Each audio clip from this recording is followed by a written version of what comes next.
On est pionnier parce qu'on pense que l'innovation n'est pas l'apanage du nouveau monde décentralisé, renouvelable. On pense qu'il revient aussi à des acteurs comme nous, peut-être plus traditionnels, d'être innovants. On l'a montré par l'effort sans précédent de décarbonation qu'on a fait ces 10 dernières années. Nous portons l'effort le plus important dans l'industrie française par rapport à notre taille, avec 7,5% de l'effort national. Ce qui veut dire que concrètement, on avait 0% de production gaz et renouvelable il y a 10 ans. Aujourd'hui, c'est plus de 50% de notre production. C'est considérable. Un exemple concret, on est en train de mettre en service la plus grosse unité de renouvelable qui fonctionne en continu en France, 150 MW, un investissement de 300 millions d'euros en Provence, avec une innovation aussi, parce que là on utilise le bois énergie, qui vient compléter le mix renouvelable français.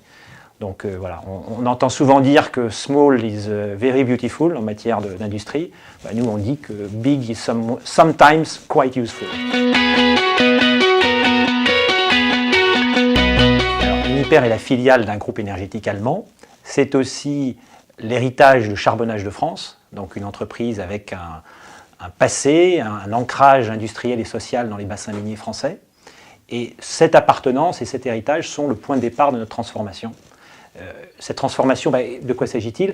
C'est décarboner, moderniser, mais aussi mettre au service des réseaux électriques, des clients, c'est-à-dire les producteurs et les consommateurs, notre expertise, notre savoir-faire en matière de sécurité d'approvisionnement. Essentiellement cela. Ça touche tous nos métiers, puisque nous sommes présents sur tous les métiers de la chaîne de valeur d'électricité où la concurrence existe en France, c'est-à-dire la production, la commercialisation, métiers traditionnels, mais aussi des nouveaux métiers comme l'agrégation, l'intégration du renouvelable dans le dispositif.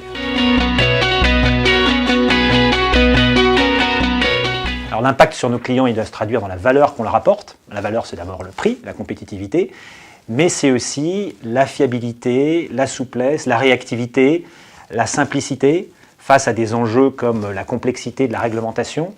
Vous avez 3 exemples. Comprendre le dispositif ARENH aujourd'hui, qui manque de visibilité, c'est clé. Nous poussons pour avoir plus de visibilité, mais nous savons tous qu'il y a une grande incertitude à ce sujet. Autre exemple, les certificats d'économie d'énergie. Nous appelons de nos voeux la formation d'un prix de référence qui n'existe pas aujourd'hui.